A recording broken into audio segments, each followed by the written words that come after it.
കഷ്ടപ്പാടിൻ്റെ കാലം അധികം നീണ്ടു നിൽക്കില്ല എന്ന്. അപ്പോൾ ഇത് പഴയ നിയമത്തിലെ കുറച്ച് പേരുടെ കഥയല്ല, ഇത് സംഭവങ്ങളല്ല. ഇനി പുതിയ നിയമത്തിൽ കണ്ട കുറച്ച് പേരുടെ കാര്യമല്ല. നമ്മുടെ ജീവിതവും അങ്ങനെ തന്നെയാണ്.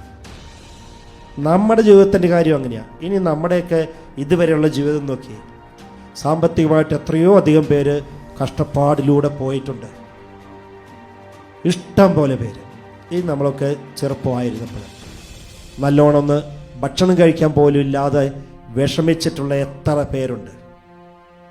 3 നേരവും ഭക്ഷണം കഴിക്കാനില്ല, അത്താഴോ ഉച്ചയ്ക്കോ ചോറുണ്ണാൻ പോലും ഇല്ലാതെ ജീവിച്ച എത്രയോ പേരുണ്ട്.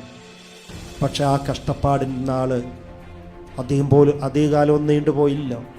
അത് ഇന്നൊക്കെ കർത്താവ് നമ്മളെ കൈപിടിച്ച് രക്ഷിച്ചു ഉയർത്തി. ജോലിയില്ലാതെ വിഷമിച്ച എന്തുമാത്രം പേരുണ്ട്. അതൊന്നും ആജീവനാന്തമൊന്നും നിലനിന്നില്ല. കുറച്ചു കാലം ശരിയാണ്, പക്ഷേ ആ കഷ്ടപ്പാടിൻ്റെ കാലവും കർത്താവ് യേശുമിശിഹ മാറ്റിത്തന്നു.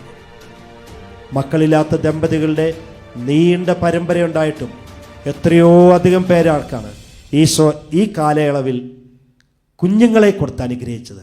അവരൊക്കെ ജീവിതത്തിലെ കഷ്ടപ്പാടിൻ്റെ കാലം കർത്താവ് എടുത്തു മാറ്റുന്ന ജീവിക്കുന്ന അനുഭവങ്ങളല്ലേ പ്രിയപ്പെട്ടവരെ എന്നും എപ്പോഴും നമ്മുടെ മുന്നിൽ ഇങ്ങനെ തെളിഞ്ഞു നിൽക്കുന്നത്.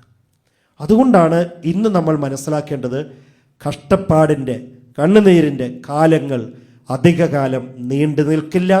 കർത്താവ് നമ്മളെ അനുഗ്രഹിക്കും. സന്തോഷത്തോടെ ഒരുമിച്ച് പറഞ്ഞ് ഹല്ലേലൂയ, ഹല്ലേലൂയ. ആ ഈശോ മരിച്ചതിന് ശേഷം അടക്കം ചെയ്തു. മഗ്ദലന മറിയം ഇങ്ങനെ നേരം വെളുത്തപ്പോഴേ അവിടെ ചെന്നിട്ട് ഈശോയെ കാണാനില്ല. അവരുടെ ജീവിതത്തിലെ കഷ്ടപ്പാട് കുറച്ച് നാളുണ്ടായിരുന്നു.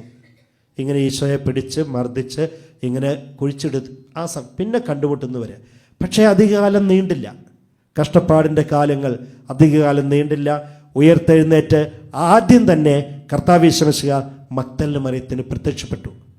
പിന്നെ ആ മറിയം ഓർത്തിരിക്കുന്നത് ഈശോയെ കാണാതിരുന്ന കുറച്ച് ദിവസങ്ങളല്ല, ആദ്യമായി തനിക്ക് കർത്താവ് പ്രത്യക്ഷപ്പെട്ടല്ലോ എന്നുള്ള ആ വലിയ സന്തോഷമാണ്. പരിശുദ്ധ മാതാവിൻ്റെ ജീവിതത്തിലും ദുരിതത്തിൻ്റെ ദുഃഖത്തിൻ്റെ കാലങ്ങളുണ്ടായിരുന്നു. 7 വ്യാകുലങ്ങളൊക്കെ നമുക്കറിയാം. പ്രത്യേകിച്ച് അവസാനം ഈശോയുടെ പീഡാസഹനം. പക്ഷേ കർത്താവ് ഉയർത്തെഴുന്നേറ്റ് കഴിഞ്ഞ് കർത്താവ് യേശുമിശിഹ ഉയർത്തു പരിശുദ്ധ മാതാവിനെ സ്വർഗ്ഗഭൂലോകങ്ങളുടെ രാജ്ഞിയാക്കി ഉയർത്തപ്പെട്ട് കഴിയുമ്പം പ്രിയപ്പെട്ടവരെ, കഷ്ടപ്പാടുകളുടെ കാലങ്ങൾ അധികകാലം നീണ്ടു നിൽക്കില്ല എന്ന് വചനം സാക്ഷ്യമാണ്. വചനത്തിലെ ഓരോ വ്യക്തികളും സാക്ഷ്യമാണ്. ഇന്ന് നമ്മുടെ ദിവ്യകാരുണ്യ സമൂഹത്തിലും അത് അച്ചിട്ട പോലെ അക്ഷരം പ്രതി സംഭവിക്കുന്നതിന് നമ്മളും ദൃക്സാക്ഷികളാണ്. അതുകൊണ്ട് വിശ്വസിച്ചോ, കഷ്ടപ്പാടുകളുടെ കാലങ്ങൾ അധികകാലം നീണ്ടു നിൽക്കില്ല. കർത്താവ് നമ്മളെ രക്ഷിക്കുക തന്നെ ചെയ്യും.